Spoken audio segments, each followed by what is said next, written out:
Assalamualaikum warahmatullahi wabarakatuh. Perkenalkan, nama saya Melati Kusmaningrum dari Prodi Pendidikan Bahasa dan Sastra Indonesia. Di sini saya akan membuat tugas mata kuliah kajian prosa, yaitu ulangan tengah semester dengan membuat video apa itu fiksi, unsur fiksi, dan berikan contoh dari fiksi tersebut. Fiksi adalah cerita atau latar yang berasal dari imajinasi dan kata lain, tidak secara ketat berdasarkan sejarah atau fakta. Unsur-unsur fiksi yaitu yang pertama ada tema. Tema merupakan gagasan atau ide utama dari sebuah cerita. Alur adalah rangkaian kejadian dalam cerita yang disusun secara kronologis dan memiliki hubungan sebab akibat.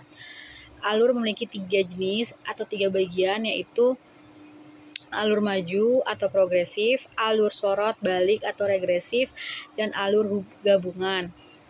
Tokoh dalam sebuah cerita fiksi menempati peran penting dalam membuat cerita menjadi menarik.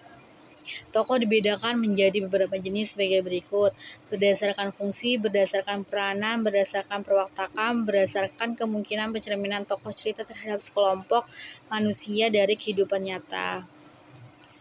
Latar adalah bagian cerita atau landas tumpu yang mengacu pada masalah, tempat, dan waktu terjadinya peristiwa.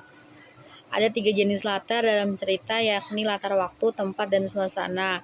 Konflik adalah perjuangan yang dilakukan oleh berbagai pihak untuk memperoleh hal-hal yang langka seperti nilai, status, kekuasaan, otoritas, dan lain sebagainya.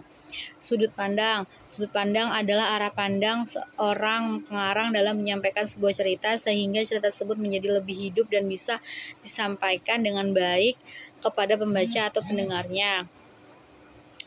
Macam-macam sudut pandang dalam cerita ada 4 macam, yaitu sudut pandang orang pertama, sudut pandang orang kedua, sudut pandang orang ketiga, dan sudut pandang campuran.